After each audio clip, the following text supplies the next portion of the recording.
44 वर्षांनी महानगरपालिकेवर भारतीय जनता पार्टीचा झेंडा फडकला याचा निश्चितच आनंद आहे।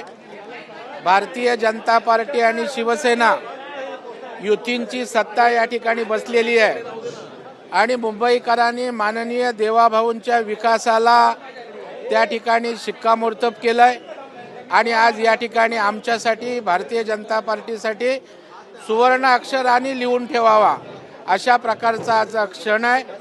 मी आमचे मुंबईचे अध्यक्ष त्या ठिकाणी अमित साटम, आशिषजी, लोढाजी, आमचे सर्व मुंबईचे नेते देवाभाऊंच्या नेतृत्वाखाली काम करत होते आणि देवाभाऊंच्या विकासाला महायुतीला त्या ठिकाणी यश मिळालेलं आहे। कुठला आनंद अधिक आहे, म्हणजे भाजपचा महापौर बसतो आहे हा आनंद अधिक आहे की ठाकरेंचा पराभव अधिक आहे? नाही, तुम्ही आता चांगल्या क्षणी आमच्यात परत याला चांगलं की त्याला वाईट नका करू, आनंदाच्या बाबतीत बोलू।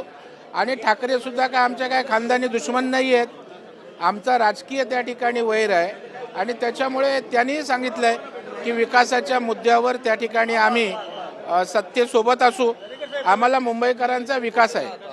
तुम्ही म्हणताय ठाकरे तुमचे वैर नाही आहे, मात्र तेच ठाकरे बोलतात ऋतू तावडे हा नाही नाही, असं काही नाही आहे, तुम्ही नको तिकडे जाऊ नका। त्यांनी सांगितलं विकासाच्या मुद्द्यावर आम्ही महायुती सोबत आहोत, आम्ही सारे मिळून मुंबईचा विकास करू। हो, रवींद्रजी यांनी महाराष्ट्रामध्ये जिल्हा परिषदेमध्ये घवघवीत यश मिळवलं। मुंबईत आमच्या अमित साटम अध्यक्ष, दोन्ही अध्यक्षांनी देवाभाऊंच्या नेतृत्वाखाली घवघवीत असं यश मिळवलं। आता साहेब येत नाही, ठाकरे काही बोलो, आमच्यावर संस्कार आहे, त्यामुळे संस्कारीच आमची भाषा असेल आणि आम्हाला मुंबईचा विकास महत्त्वाचा आहे।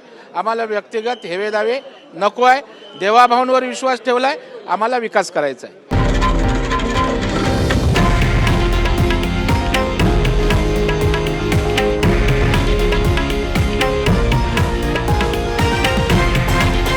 हे आहे देशातील नंबर 1 न्यूज नेटवर्क आणि आपण पाहत आहात TV9 मराठी, एकमेव।